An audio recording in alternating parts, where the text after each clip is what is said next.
There's been some major events happening in Venezuela and Colombia, and in today's video, I thought I would catch everyone up. Most of the time in the media, if there were a country of 30 million people where 80% of the power grid went down, that would make the news.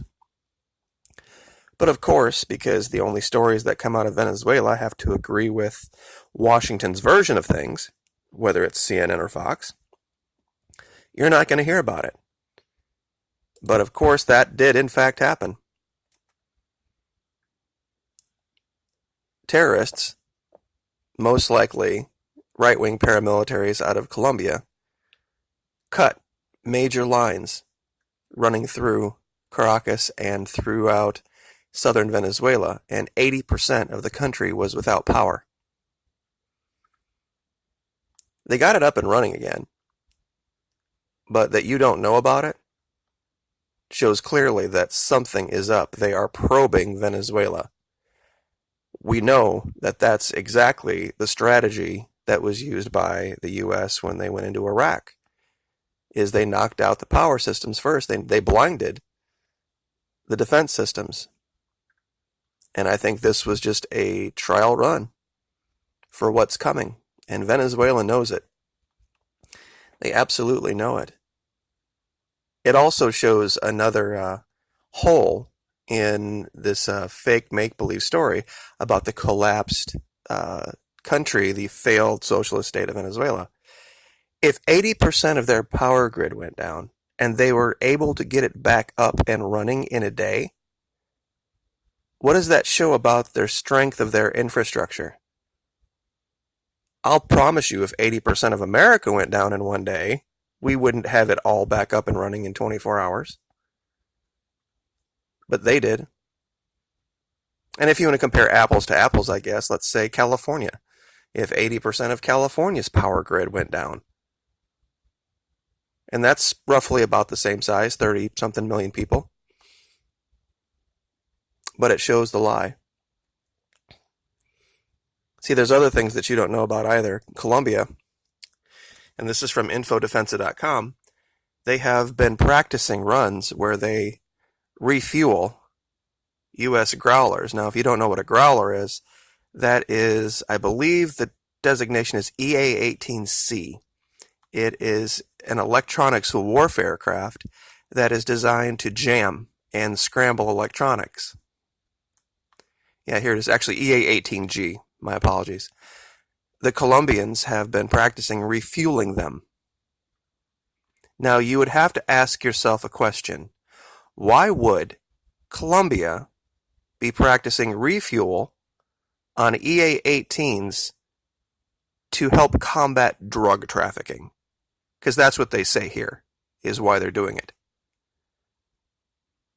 An EA-18G has nothing to do with the anti-drug mission. The little planes that they use to truck the cocaine over here, we don't use this level of aircraft to intercept. And this, like I said, this is an electronics jamming asset, not an interdiction asset. You also don't know about this, where the National Guard of Venezuela has been called up and activated all along the western border. That's where Carabobo is. And the center, basically west center. And they are ready to go. We've talked about at length the air assets that have been moved from the center part of Venezuela to the western border in Colombia. Speaking of Colombia, by the way, this is where things get very, very odd. Now, most people are somewhat numb to the news of shootings and assassinations in Colombia. It's just part of, their culture has been for 50, 60 years that, gangs just go back and forth and slaughter each other over this, that, and the other. This particular one, though, is very, very different, and I'll read for you. 8 people killed on Monday when a group of heavily armed men opened fire on a billiard hall in a town in the troubled northeast of Colombia. 10 hooded men armed to the teeth opened fire at a billiard hall in the center of El Tara, norte de Santander, And it shows here, of course, here is Venezuela, and here, of course, is this extreme western region that has seen so much trouble and so much right-wing paramilitary activity. Among the victims are 4 demobilized FARC combatants. The massacre took place in the midst of a turf war in the surrounding region between Colombia's last standing guerrilla group, the ELN, and the dissidents of the EPL. The EPL is part of the AUC. I know this is a lot of acronyms, but basically you have 2 groups that are what they call nationalist populists, that are the ELN and the FARC. They are normally allied. They normally work together almost exclusively. Every other one, the AUC, the AGC, the EPL, all this, those are all right-wing. Those are on the payroll of big government, of the big pharma, big oil types. Now here's where things get strange. This happened literally a block from a police station, and nobody responded to it. So what this says is clearly this was a government hit. Now here, someone who saw this and has witnessed a lot of these said there is something else going on apart from the turf war. And this goes right along with the article that we showed a week ago, where they said the ELN blew up this road, or the FARC blew up this road, and they blamed it on the FARC, but they also said in the same article they couldn't even get anywhere near the site of the explosion to recover the bodies, but they knew who it was. This is the setup. Here, they're even making the allegation that it's between the ELN and the FARC, 2 groups that have been allies for years. So clearly what's going on is they're setting this up for Duque. They're setting up this to say that there have been all this violence that's been committed by these quote-unquote evil leftists that is going to be used as the basis for the invasion.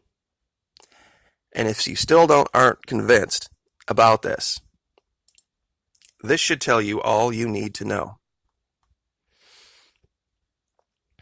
Yep, that's right. Benjamin Netanyahu in Colombia, affirming Israel's role as arms supplier to the Colombians.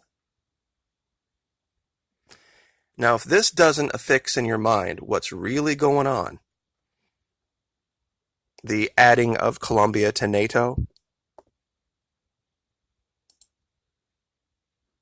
and of course, oh, by the way, this story,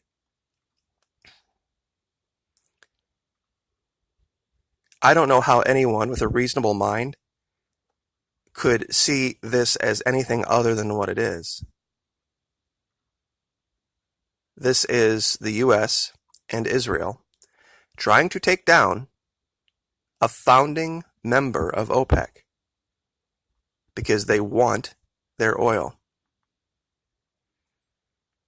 I covered before in another video that had it not been for Venezuela, the U.S. would have had a much harder time winning World War II. There was a never-ending supply of petrol out of this country that pretty much completely stayed out of the war. You see, and the Nazis knew it too. That's why a lot of them fled here, to all of South America. That this place was completely, at that time, unspoiled and teeming with resources in a way that no one knew at the time.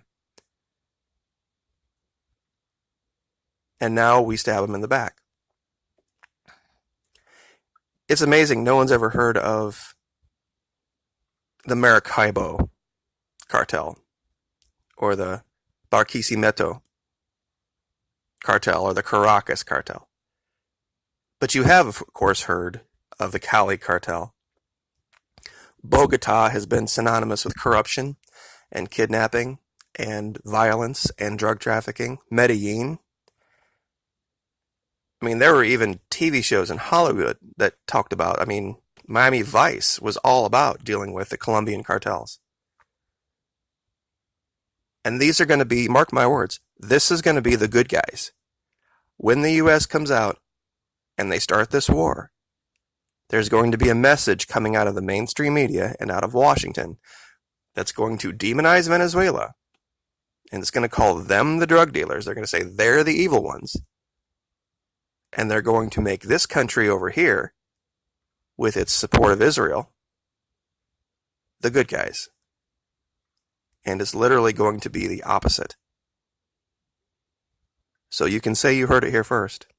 And we will leave it there. Like, share, subscribe.